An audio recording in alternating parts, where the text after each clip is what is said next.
अस्सलाम वालेकुम दोस्तों, मैं आपके साथ आदिल तनवीर। सऊदी अरब में गैर मुल्कियों के खिलाफ कार्रवाइयों का सिलसिला एक नए अंदाज से शुरू हो चुका है। इससे पहले तो सऊदीजेशन और बगैर इकामा के रहने वालों के खिलाफ ही ज़्यादातर कार्रवाई की जाती थी, लेकिन अब एक दूसरे तरीके से ये अभी रिसेंटली दूसरा बड़ा वाक़या पेश आया है कि सऊदी हुकूमत और उसके इदारे और ख़ास तौर पे बलदिया के अहलकार मिल के इसमें काम कर रहे हैं और गैर मुल्कियों को पकड़ रहे हैं। अब आपको याद होगा कि हमने तकरीबन कोई 1 हफ्ता पहले भी आपको इसी किस्म की खबर दी थी।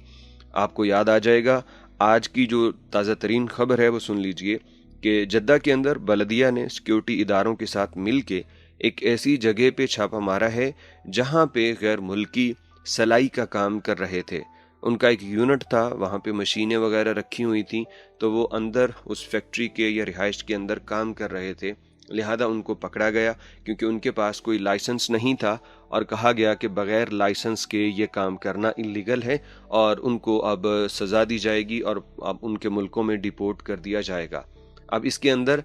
जो नई चीज़ आई है ना, वो ये है कि पहले ऐसे कामों को जो किसी सऊदी की हक तलफी नहीं कर रहे थे या फिर बगैर इकामे के या किसी जुर्म की वजह से लोगों को पकड़ा जाता था, लेकिन अब वैसा नहीं है। ये जितने भी काम जो गैर मुल्की इस तरह से छुप के अपनी रिहाइश पे या कहीं छोटा सा एक यूनिट बना के कर रहे थे, अब उनके ऊपर कार्रवाइयाँ हो रही हैं। जो रईस बल्दिया हैं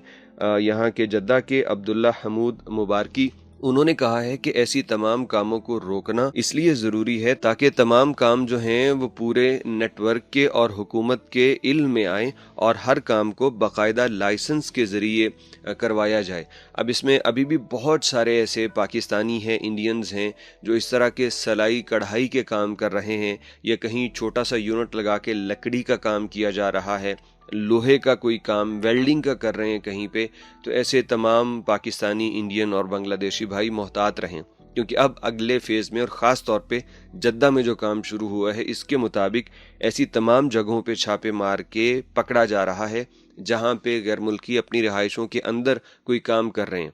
अब इन कामों को पहले इसलिए रियायत थी कि इनकी वजह से ना तो कोई ये बहुत बड़ा जुर्म था, ना ये सऊदीजेशन की खिलाफ वर्जी थी, ना ये लोग बगैर इकामा के रह रहे थे। लेकिन अब इकामा भी है, सऊदीजेशन की खिलाफ वर्जी भी नहीं कर रहे, यानी कि वो सलाई का काम कोई सऊदी तो करेंगे नहीं, वो उसके अंदर कोई जुर्म भी नहीं कर रहे। लेकिन चूंकि गवर्नमेंट के अपने उसूल हैं, इसलिए वो जिस चीज़ को जब समझती है उसके खिलाफ कार्रवाई शुरू कर देती है। लिहाजा तमाम गैर मुल्कियों तक ये इत्तला पहुंचाना चाहते हैं कि इस तरह का कोई काम अगर आप कर रहे हैं जो टोटल जेन्युइन है, उसमें आप कुछ गलत नहीं कर रहे आपको लगता है, लेकिन याद रखिए कि अगर वो रिहाइश पे है और बगैर लाइसेंस के है तो इस वक्त छापे पड़ रहे हैं और लोगों को पकड़ा जा रहा है। हम सिर्फ इत्तला पहुंचाना चाहते हैं गैर मुल्कियों तक ताकि वो अपने आप को ज़रा महफूज रखें, क्योंकि इस तरह के काम अगर कोई कर भी रहे हैं यार तो उसमें गलत कोई नहीं है। बेचारे गैर मुल्की अगर कहीं रह के थोड़ा बहुत मेहनत करके रिस्क कमा रहे हैं तो उससे उससे किसी का भी कोई नुकसान नहीं है और फिर वो इकामा पे हैं, उनका सारा निज़ाम दुरुस्त है। तो खैर, आप लोग बेहतर समझते हैं कि आपने किस तरह से एहतियात करनी है और कैसे अपने आप को बचाना है। अल्लाह रब्बुल इज़्ज़त आप सबकी हिफाजत करे।